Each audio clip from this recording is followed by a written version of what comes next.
Hi friends, మనకి ఫ్యూచర్లో ఎలాంటి ఇబ్బంది రాకుండా ఉండాలంటే ఫ్యూచర్లో జరగబోయే కొన్ని వాటిని మనం ఇప్పటి నుండి తెలుసుకోవాలి. అలాగే మన భూమికి ఎలాంటి ఇబ్బంది వచ్చినా వేరే గ్రహం మీదకి మనం వెళ్ళాలి.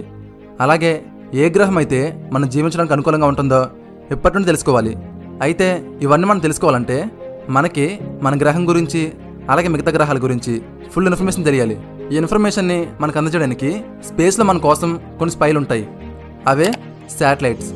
ఈ శాటిలైట్స్ అనేవి మన ప్రజెంట్ జీవితానికి అలాగే మన ఫ్యూచర్ జీవితానికి చాలా హెల్ప్ అవుతున్నాయి.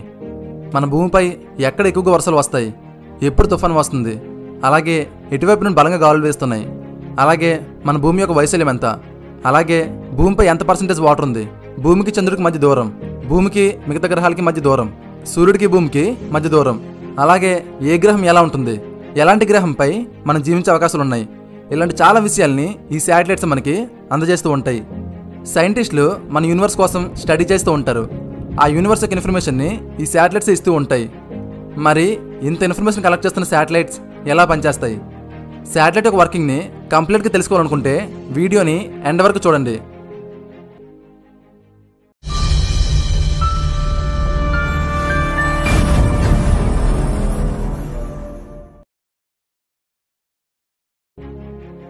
ముందుగా శాటిలైట్ అంటే ఏంటి చూద్దాం. ఒక ప్లానెట్ చుట్టూ కంటిన్యూస్గా తిరిగి చిన్న చిన్న ఆబ్జెక్ట్స్ని శాటిలైట్ అంటాం. ఫర్ ఎగ్జాంపుల్, మనం స్కూల్లో యూజ్ చేసే ఒక ఎరేజర్ మన ప్లానెట్ చుట్టూ తిరిగిందంటే ఆ ఎరేజర్ని కూడా మనం శాటిలైట్ అంటాం. ఎరేజర్ అని కాదు, అది ఎంత చిన్న ఆబ్జెక్ట్ అయినా సరే ఒక ప్లానెట్ చుట్టూ తిరుగుతూ ఉందంటే దాన్నే మనం శాటిలైట్ అంటాం. అది ఒక ఎరేజర్ కానీ, పెన్సిల్ కానీ, 5 రూపీస్ కాయిన్ కానీ, లేదా ఒక డ్రింక్ బాటిల్ కానీ, ఏదైనా సరే ఒక ప్లానెట్ చుట్టూ తిరుగుతూ ఉందంటే దాన్నే మనం శాటిలైట్ అంటాం. ఈ శాటిలైట్నే తెలుగులో ఉపగ్రహం అంటాం. ఈ శాటిలైట్స్ 2 రకాలు. ఒకటి న్యాచురల్ శాటిలైట్స్, అలాగే మరొకటి ఆర్టిఫిషియల్ శాటిలైట్స్. మానవుల చేత క్రియేట్ అయిన వాటిని ఆర్టిఫిషియల్ శాటిలైట్స్ అంటాం. ఈ శాటిలైట్స్ మనుషుల యొక్క ఆలోచనలు తయారవుతాయి. మనుషుల ప్రమేయంతో క్రియేట్ అయిన వాటినే ఆర్టిఫిషియల్ శాటిలైట్స్ అంటాం. ఫర్ ఎగ్జాంపుల్, ఒక ఎరేజర్ని తయారు చేసింది కూడా మనుషులే, కాబట్టి ఎరేజర్ని కూడా ఆర్టిఫిషియల్ శాటిలైట్ అంటాం. ఇప్పటి వరకు మనుషులు చేసిన అతిపెద్ద శాటిలైట్ ISS, అంటే ఇంటర్నేషనల్ స్పేస్ స్టేషన్. ఈ శాటిలైట్ యొక్క పొడవు 72.8 మీటర్లు ఉంటుంది, అంటే 239 అడుగులు ఉంటుంది. న్యాచురల్ శాటిలైట్ అంటే వాటంతా అవే క్రియేట్ అవుతాయి, ఎవరు కూడా వాటిని క్రియేట్ చేయరు. అంటే మనుషుల ప్రమేయం లేకుండా తయారయ్యే వాటినే న్యాచురల్ శాటిలైట్ అంటాం. మన భూమి చుట్టూ తిరిగే చంద్రుడు ఒక న్యాచురల్ శాటిలైట్. ఈ చంద్రుడిని ఎవరు తయారు చేయలేదు.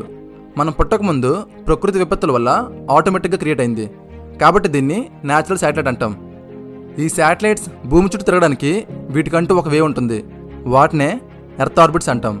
ఈ ఆర్బిట్స్లోనే శాటిలైట్స్ తిరుగుతూ ఉంటాయి. ఈ ఎర్త్ ఆర్బిట్స్ 3 రకాలుగా ఉంటాయి. లో earth orbit, medium earth orbit, అలాగే జియో సింక్రోనస్ ఆర్బిట్. ఈ ఆర్బిట్స్ గురించి వీడియో ఎండింగ్లో డిస్కస్ చేద్దాం. ఇప్పుడైతే శాటిలైట్ యొక్క వర్కింగ్ చూద్దాం. శాటిలైట్ స్పేస్లోకి ఎంటర్ అయిన తర్వాత నుండి ఏమవుతుందో చూద్దాం. మన భూమిని కవర్ చేస్తూ భూమి చుట్టూ ఓజోన్ లేయర్ ఉంటుంది. ఆ ఓజోన్ లేయర్ మనల్ని, మన చుట్టూ ఉండే వాతావరణాన్ని కాపాడుతూ ఉంటుంది. ఒకవేళ ఓజోన్ లేయర్ లేకపోతే భూమిపై ఉన్న ప్రతి ఆబ్జెక్ట్ కూడా సన్ నుండి వచ్చే రేడియేషన్కి ఎఫెక్ట్ అవుతాయి. చిన్నప్పుడు ఈ ఓజోన్ లేయర్ పేరు వినగానే భూమి చుట్టూ ఏదో ఒక గ్లాస్ లాంటి లేయర్ ఉంటుందేమో అనుకునేవాడిని. ఆ గ్లాస్ మనల్ని రేడియేషన్ నుండి కాపాడుతుంది అనుకునేవాడిని. కానీ ఓజోన్ లేయర్ అంటే అక్కడ ఆక్సిజన్ గ్యాస్ పార్టికల్స్ ఎక్కువగా ఉంటాయి. కొంచెం అర్థమయ్యేలా చెప్తా. For example, oxygen gas indicate చేయడానికి O2 అని చెప్తాం. అంటే 2 ఆక్సిజన్ ఆటమ్స్ బాండే ఉంటాయని. అందుకే O2 అని పేరు వినగానే మన మైండ్లో ఆక్సిజన్ అని వెంటనే గుర్తుకొస్తుంది. అలాగే O3ని ఓజోన్ అంటాం. అంటే 3 ఆక్సిజన్ ఆటమ్స్ బాండే ఉంటాయి, దాన్నే మనం ఓజోన్ అంటాం. O2 అంటే ఆక్సిజన్ గ్యాస్, అలాగే O3 అంటే ఓజోన్ గ్యాస్. ఇప్పుడు అర్థమైంది అనుకుంటాను ఓజోన్ అంటే ఏంటో అని. ఈ ఓజోన్ గ్యాస్ మన భూమి చుట్టూ ఉండి రేడియేషన్ని భూమిపైకి రాకుండా చేస్తుంది. శాటిలైట్ స్పేస్లోకి వెళ్ళిందంటే అక్కడ శాటిలైట్ని ప్రొటెక్ట్ చేయడానికి ఏ ఓజోన్ లేయర్ కూడా ఉండదు. డైరెక్ట్గా సన్ రేడియేషన్కి ఎఫెక్ట్ అవుతుంది. అంతేకాదు, స్పేస్లోకి వెళ్ళామంటే అక్కడ టెంపరేచర్ డిఫరెన్స్ అనేది చాలా ఎక్కువ ఉంటుంది. -150 నుండి 200 డిగ్రీ సెల్సియస్ వరకు ఉంటుంది. ఒకవేళ మనమే కనుక స్పేస్లో ఉన్నామంటే మన బాడీ సన్లైట్కి ఎఫెక్ట్ అయినప్పుడు మన స్కిన్ మొత్తం కాలిపోతున్నట్లు అయిపోతుంది. ఒకవేళ సన్లైట్కి ఎఫెక్ట్ అవ్వకపోతే అక్కడ ఉండే చలికి మన బాడీ మొత్తం ఫ్రీజ్ అయిపోయి గడ్డకట్టేస్తాం. అలా ఉంటుంది అక్కడ. అలాంటి టెంపరేచర్ని, రేడియేషన్ని తట్టుకొని ఈ శాటిలైట్ స్పేస్లో ఉండాలి. దానికోసం ప్రతి శాటిలైట్ బాడీ పైన కొన్ని ప్రొటెక్టివ్ లేయర్స్ ఉంటాయి. ఆ లేయర్స్ అన్నిటిని కవర్ చేస్తూ బంగారంతో చేసిన మరొక లేయర్ని ఆ లేయర్స్పై వేసి శాటిలైట్ బాడీని కవర్ చేస్తారు. ఆ లేయర్స్ వల్ల శాటిలైట్ ఎలాంటి కండిషన్లు అయినా సరే ఉండగలదు. సరే, శాటిలైట్లో కొన్ని ఎలక్ట్రానిక్ పార్ట్స్ ఉంటాయి. వాటి వల్లనే శాటిలైట్ ఇన్ఫర్మేషన్ కలెక్ట్ చేసుకొని ఆ ఇన్ఫర్మేషన్ని మనకు పంపిస్తూ ఉంటుంది. ఆ పార్ట్స్ అన్ని పనిచేయాలంటే వాటికి ఎలక్ట్రిక్ పవర్ కావాలి. అందుకోసం శాటిలైట్ బాడీ మధ్యలో బ్యాటరీస్ ఉంటాయి. ఆ బ్యాటరీస్ యొక్క పవర్ని శాటిలైట్ యూజ్ చేసుకుంటుంది. ఒకవేళ బ్యాటరీస్ యొక్క పవర్ అయిపోతే వాటిని రీఛార్జ్ చేయాలి. అందుకోసం శాటిలైట్ బాడీకి సోలార్ ప్యానెల్స్ని కనెక్ట్ చేస్తారు. శాటిలైట్ బాడీకి రెండు వైపులా రెక్కలు కనిపిస్తూ ఉంటాయి. అవే సోలార్ ప్యానెల్స్. ఈ సోలార్ ప్యానెల్స్కి అలాగే శాటిలైట్ బాడీకి మధ్యలో సన్ సెన్సర్స్ ఉంటాయి. ఆ సెన్సర్స్ వల్ల సోలార్ ప్యానెల్స్ సన్ ఉన్న డైరెక్షన్ వైపు టర్న్ అవుతాయి. దానివల్ల సోలార్ ప్యానెల్స్ బాగా ఎఫిషియెంట్గా పనిచేస్తాయి. సరే, శాటిలైట్స్ ఒకే ఆర్బిట్లో ఎలా తిరుగుతూ ఉంటాయి? ఇక్కడ ఒక చిన్న కాన్సెప్ట్ చెప్తా. ఒక స్టిక్ని తీసుకొని దానికి ఒక తాడుని కడదాం. ఆ తాడు చివరిలో ఒక ఐరన్ బాల్ని కడదాం. ఇప్పుడు చిన్న ఫోర్స్నిచ్చి తిప్పామంటే ఆ బాల్ స్టిక్ చుట్టూ రొటేట్ అవుతూ ఉంటుంది. ఇక్కడ బాగా అబ్జర్వ్ చేయండి. ఈ స్టిక్కి అలాగే ఐరన్ బాల్కి మధ్య ఒక తాడు ఉంది.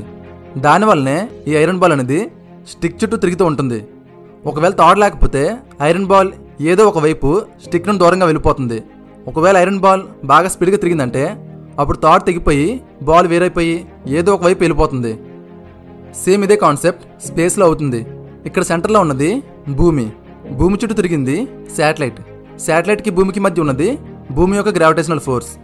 భూమి యొక్క గ్రావిటేషనల్ ఫోర్స్ అలాగే శాటిలైట్ యొక్క సెంట్రిఫ్యూగల్ ఫోర్స్, ఈ రెండు బ్యాలెన్స్ అయి ఉండడం వల్ల శాటిలైట్ అనేది ఒకే ఆర్బిట్లో అలా భూమి చుట్టూ తిరుగుతూ ఉంటుంది. ఇంతకుముందు స్టిక్, ఐరన్ బాల్ అలాగే తాడు ఈ స్టోరీ చెప్పాను. ఇక్కడ ఐరన్ బాల్ని తిప్పడానికి మనం ఐరన్ బాల్కి మన చేతితో కొంచెం ఫోర్స్ని ఇచ్చాం. మరి శాటిలైట్ తిరగడానికి శాటిలైట్కి ఎవరు ఫోర్స్ని ఇస్తారు? అలాగే ఇక్కడ బాల్ తిరిగి తిరిగి కాసేపటికి బాల్ తిరగడం అయిపోతుంది. మరి శాటిలైట్స్ ఎందుకని ఆగిపోవు? ఒక బాల్ని తీసుకొని దాన్ని బాగా వేగంతో విసిరామంటే అది అలా ముందుకు వెళ్తూ ఉంటుంది. బాల్ యొక్క స్పీడ్ తగ్గిన తర్వాత అది కిందకి పడిపోతుంది. మనం విసిరినప్పుడు ఉన్నంత వేగం తర్వాత లేకపోవడంతో బాల్ కిందకి పడిపోతుంది. ఒకవేళ మనం విసిరినప్పుడు బాల్కి ఎంత స్పీడ్ అయితే ఉందో అదే స్పీడ్ కంటిన్యూస్గా ఉందంటే బాల్ కిందకి పడిపోకుండా అలా వెళ్తూనే ఉంటుంది. అంటే బాల్ యొక్క స్పీడ్ తగ్గడం వల్ల బాల్ కిందకి పడిపోతుంది. మరి బాల్ యొక్క స్పీడ్ ఎందుకని తగ్గిపోతుంది? దానికి కారణం మన భూమిపై ఉన్న గాలి. గాలి యొక్క రెసిస్టెన్స్ వల్ల బాల్ యొక్క స్పీడ్ తగ్గిపోయి బాల్ కిందకి పడిపోతుంది. ఒకవేళ అదే బాల్ని స్పేస్లో విసిరామంటే ఆ బాల్ యొక్క స్పీడ్ తగ్గకుండా అలా వెళ్తూనే ఉంటుంది. ఎందుకంటే స్పేస్లో ఎలాంటి గాలి ఉండదు కాబట్టి. అందుకే భూమి చుట్టూ తిరిగి శాటిలైట్స్ ఆగిపోకుండా అలా తిరుగుతూనే ఉంటాయి. మరి శాటిలైట్కి ఆ స్పీడ్ ఎలా వచ్చింది? శాటిలైట్ వెనక భాగంలో అయాన్ థ్రస్టర్స్ ఉంటాయి. వీటి నుండి థ్రస్ట్ అనేది బయటకు వచ్చి శాటిలైట్కి కావలసిన ఫోర్స్ని ఇస్తూ ఉంటుంది. రాకెట్స్ని బయటకు వచ్చి థ్రస్ట్ని చూసే ఉంటారు. ఆ థ్రస్ట్ వల్లే రాకెట్స్ ముందుకు వెళ్తూ ఉంటాయి. అలాగే అయాన్ థ్రస్ట్ ఇంజిన్ జనరేట్ చేసే థ్రస్ట్ వల్ల శాటిలైట్కి ఆ ఇనిషియల్ ఫోర్స్ వస్తుంది. సరే, బాగానే ఉంది.